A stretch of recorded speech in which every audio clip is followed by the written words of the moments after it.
Assalamualaikum warahmatullahi wabarakatuh. Baiklah, pada hari ini saya Izarifah binti Zulkifli beserta dua orang lagi rakan saya iaitu Fatim Farhanis binti Mahusin dan juga Nurul Amirah binti Abdul Qadir akan membentangkan atau membincangkan serba sedikit berkaitan isu pendidikan Islam bagi murid berpendidikan khas. Jadi, perbincangan ini di dalam subjek pengajian kurikulum pendidikan Islam sekolah rendah iaitu PIMK 2063R. Okey, sebelum kami memulakan perbincangan kami ataupun pembentangan kami ini, ingin kami ucapkan ribuan terima kasih kepada Dr. Raihan binti Arifin selaku pensyarah bagi subjek ini. Baiklah, sebelum meneruskan lagi pembentangan ini, di sini terdapat beberapa isi kandungan yang dinyatakan dan apa yang akan diketahui oleh semua. Yang pertama, dalam slide kami akan mengetahui definisi pendidikan Islam itu sendiri. Okey. Yang kedua akan mengetahui definisi kurikulum pendidikan Islam. Jadi akan tahu apa itu kurikulum pendidikan Islam. Yang ketiga akan mengetahui pengenalan murid berkeperluan khas. Siapa dia murid berkeperluan khas itu dan apa ciri-ciri murid berkeperluan khas itu sendiri. Okay, yang seterusnya di slide kami akan menceritakan tentang beberapa isu pendidikan Islam bagi murid berkeperluan khas. Jadi dalam slide kami ni ada beberapa isu lah untuk diketahui semua.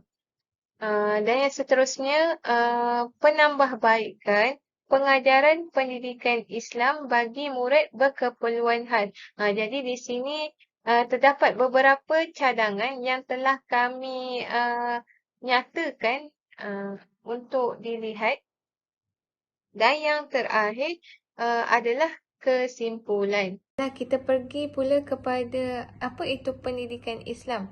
Okay, jadi menurut Kementerian Pendidikan Islam 2002 iaitu untuk menghasilkan Muslim yang berilmu, beriman, berketerampilan, beramal soleh, beradab, berakhlak mulia dan berdasarkan Al-Quran dan As-Sunnah sebagai panduan kita. Jadi kita juga untuk menjadikan seseorang itu sebagai hamba dan khalifah Allah yang bertakwa dan menyumbang kepada tamadun bangsa dan negara. Bagi definisi kurikulum pendidikan Islam pula adalah kurikulum ini adalah segala rancangan pendidikan yang dijalankan dalam sesebuah sekolah itu maupun sesebuah institusi pelajaran bagi mencapai matlamat pendidikan itu. Jadi ianya dinamakan sebagai kurikulum. Jadi kurikulum pendidikan Islam pula adalah bahan-bahan pendidikan Islam yang berupa kegiatan, pengetahuan dan pengalaman yang dengan sengaja dan sistematis diberikan kepada anak didik dalam rangka mencapai tujuan pendidikan Islam ataupun dengan kata lain, kurikulum pendidikan Islam adalah semua aktiviti, pengetahuan dan pengalaman yang dengan sengaja dan secara sistematis diberikan oleh seorang pendidik itu kepada anak didik mereka dalam rangka tujuan pendidikan Islam. Ini menurut Syamsul Bahari Tariri 1993. Okay, kita pergi pula kepada murid berkeperluan khas. Okey, apa murid berkeperluan khas ni? Okey, kita memang sedia maklum iaitu murid berkeperluan khas ini merupakan murid-murid atau seseorang yang istimewa, yang special. Mereka tidak sempurna, ada kekurangan pada mereka. Okey, jadi Peraturan Pendidikan Khas 2013, murid yang diperlakukan oleh pengamal perubatan, ahli optik, ahli audiologi atau ahli psikologi, murid yang mempunyai yang pertama, ketidakupayaan penglihatan ataupun kita panggil buta lah, lebih kurang. Okey, yang kedua, ketidakupayaan pendengaran. Yang ketiga, ketidakupayaan pertuturan. Dan yang keempat, ketidakupayaan fizikal. Dan yang kelima, masalah pembelajaran. Jadi, murid-murid yang berkeperluan khas ni, mereka diperlakukan atau disahkan oleh ahli-ahli pengambil perubatan ni lah. Okey. Jadi, di sini terdapat beberapa isu yang kami ketengahkan atau yang kami akan membincangkan serba sedikit. Okey, antara isu pendidikan Islam bagi murid berkeperluan khas ini adalah yang pertama, isu tahap pengetahuan dan kebolehan guru itu dalam menyampaikan isi kandungan pendidikan Islam. Yang kedua, guru kurang berkemahiran dalam menguasai kod Braille Al-Quran. Yang ketiga, murid tidak mempunyai asas dalam pendidikan Islam. Yang keempat, guru kekurangan bahan bantu mengajar dari pelbagai sumber. Yang kelima, ibu bapa menyerahkan sepenuhnya tugas pengajaran kepada guru di sekolah tanpa pemantauan. Dan yang kelima, guru kurang memberikan tumpuan untuk mencapai objektif pengajaran. Sebaliknya, lebih menumpukan untuk menghabiskan sukatan pelajaran. Jadi di sini sedikit ringkasan. Seterusnya saya serahkan kepada rakan saya untuk menghuraikan lagi setiap isu-isu ini. Terdapat beberapa isu dalam pendidikan Islam bagi murid berpendidikan khas. Okay, antara isunya yang pertama ialah tahap pengetahuan dan kebolehan guru dalam menyampaikan isi kandungan pendidikan Islam. Okey, guru-guru pendidikan khas khususnya kurang ilmu pedagogi dalam pendidikan khas. Okey, seperti yang kita tahu, murid-murid yang berpendidikan khas ini sangat istimewa, maka ianya perlu memberi sedikit cabaran kepada guru untuk mengajarnya. Menurut Muhammad Mokhtar dan Aliza 2003, di dalam kajiannya didapati hanya 30.4% sahaja guru yang ada pendidikan Islam, guru yang mempunyai strategi pendidikan Islam, terutamanya pada murid berkeperluan khas. Okey, di sini boleh dikatakan apabila seseorang guru ataupun pendidik tidak mempunyai teknik ataupun cara pedagogi yang betul untuk kanak-kanak pendidikan khas, maka objektif untuk PDPP seseorang guru itu tidak tercapai. Isu yang kedua ialah guru kurang berkemahiran dalam menguasai kod Braille Al-Quran. Okey, seperti yang kita tahu, Al-Quran diturunkan adalah satu mukjizat dan kalam Allah yang diturunkan untuk Nabi Muhammad SAW. Okey, melihat kepada Braille, itu adalah diambil dari nama Louis Braille. Louis Braille ialah seorang pengasas bagi tulisan kod Braille. Kod Braille itu dihasilkan untuk menggantikan nombor dan huruf yang dikenali sebagai asas kod Braille. Okey, Louis Braille ialah seorang warga Perancis yang mana dia juga seorang individu yang mempunyai masalah penglihatan. Okey, Al-Quran Braille ini pula dirujuk kepada Mushaf Al-Quran yang menggunakan asas kod Braille. Asas kod Braille bahasa Arab yang mewakili huruf-huruf hijaiyah, tanda baris, dhamma, fathah, kasrah, dan juga simbol-simbol seperti sukun, tanda syaddah dan mad. Dalam isu guru kurang berkemahiran dalam menguasai kod Braille Al-Quran, antara cabarannya ialah guru kurang menguasai dan mempunyai kemahiran yang tinggi dalam untuk menyesuaikan untuk dalam berinteraksi dengan murid berkeperluan khas ni. Okey, isu ini tercetus apabila guru-guru yang mengajar tidak menguasai kod Braille Al-Quran ini kerana tidak guru-guru ni tidak didedahkan semasa mengikut kursus perguruan. Okey, murid berkeperluan khas ni mempunyai masalah penglihatan, dia ada masalah penglihatan, sebab itulah dia menggunakan mesin braille untuk menulis serta membaca. Okey, guru-guru yang mengajar pendidikan Islam bagi murid-murid yang mempunyai masalah penglihatan yang teruk seharusnya mendalami kemahiran yang menggunakan mesin braille dan membaca tulisan braille, khususnya dalam Al-Quran Braille. Okey, Muhammad Mokhtar dan Aliza 2004 berkata. Isu yang ketiga ialah pelajar tidak mempunyai asas pendidikan Islam. Okey, majoriti pelajar pendidikan Islam tidak mempunyai asas dalam membaca Al-Quran. Contohnya, pelajar tidak kenal langsung huruf hijaiyah dan tidak dapat membezakan baris dan sebagainya. Bukan itu saja, pelajar juga tidak menguasai tulisan Jawi hingga menyebabkan guru sukar untuk mengajar, sedangkan Al-Quran dan buku teks pendidikan khas pendidikan Islam ditulis dalam tulisan Jawi ataupun Arab. Okey. Guru juga tidak boleh memberi tumpuan yang khusus dalam pendidikan khas kerana peruntukan jam dalam subjek pendidikan Islam ni adalah terhad. Isu yang seterusnya lah guru kekurangan bahan bantu mengajar dari pelbagai sumber. Okey, kekurangan peralatan teknologi serta alatan lain untuk mengembangkan dan menyampaikan pengajaran yang mengandungi gambar, video dan internet. Okey, contohnya murid mengalami masalah penglihatan, memulakan buku dan nota dalam tulisan braille untuk membantu kefahaman mereka. Okey, tidak banyak bahan pendidikan Al-Quran dalam tulisan braille yang boleh dijadikan rujukan. Naskah Al-Quran braille pula bilangannya agak terhad.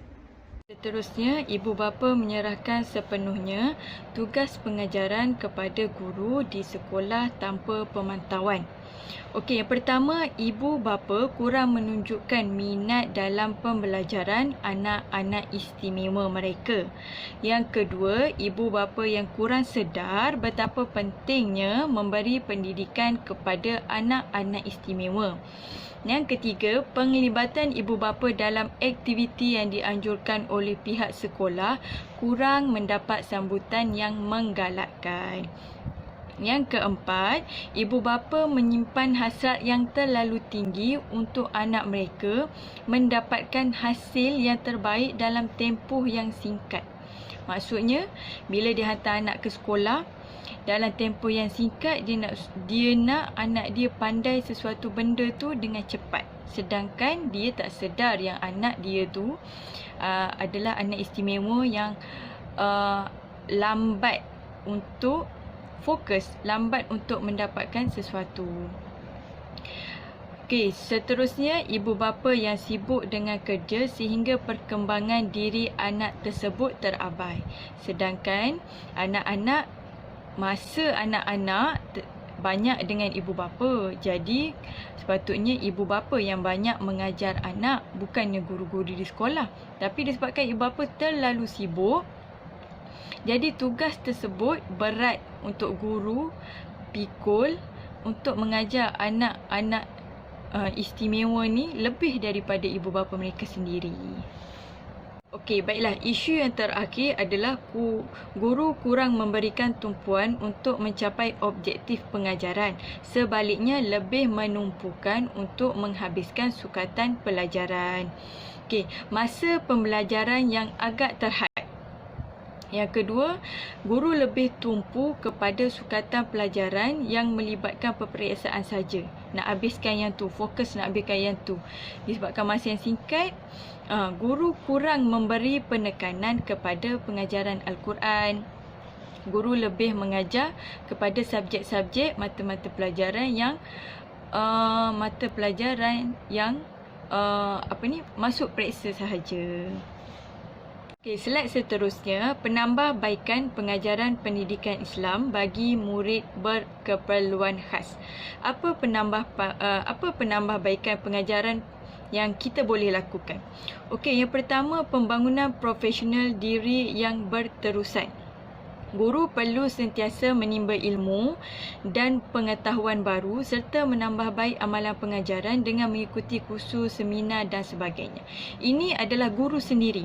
Guru sendiri perlu rajin cari ilmu, apa ilmu terbaik yang boleh disampaikan dengan yang boleh disampaikan kepada murid istimewa ini supaya pengajaran kita berkesan kepada murid tersebut. Inisiatif guru sendiri.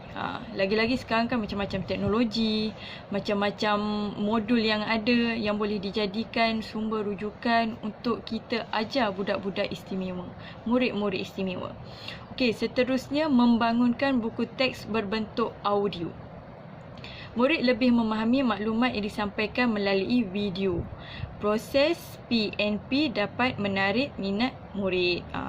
Kalau murid-murid dia tengok video, gambar-gambar bergerak, mungkin ada kartun sikit kita letak, mungkin ada sedikit lagu dalam video, ini dapat menarik minat murid untuk fokus apa yang diajar oleh guru pada hari tersebut. Okey, seterusnya persiapan guru pelatih.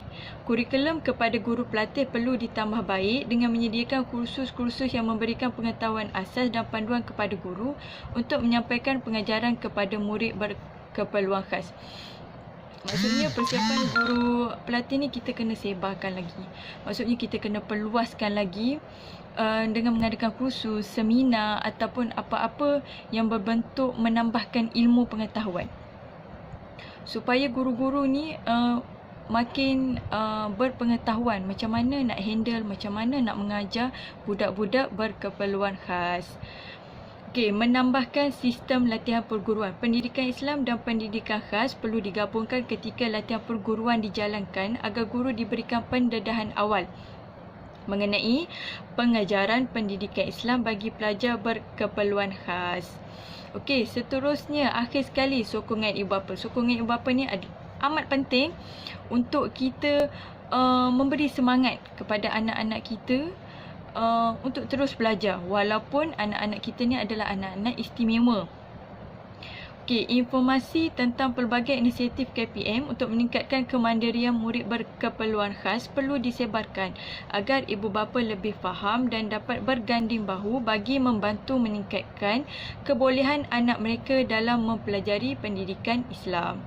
Kita perlu sebarkan lagi supaya ibu bapa tahu anak-anak mereka ni walaupun anak istimewa sangat penting untuk diberikan pendidikan.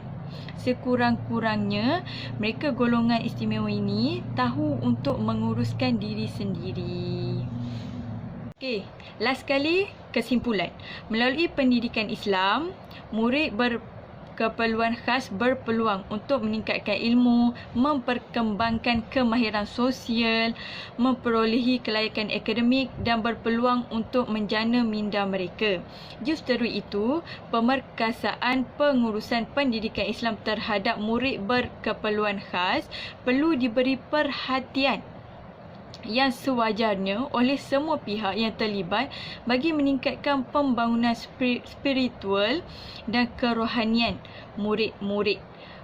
Murid berkeperluan khas walaupun perkembangan fizikal mereka amat terhad.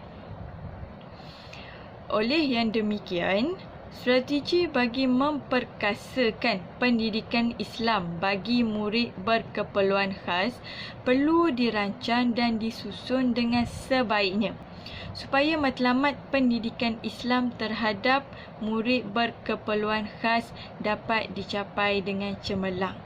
Supaya murid berkeperluan khas pun dapat dijadikan ikon kepada pelajar-pelajar yang lain untuk terus berusaha menjadi seorang insan yang cemerlang. Sekian, terima kasih daripada kumpulan kami.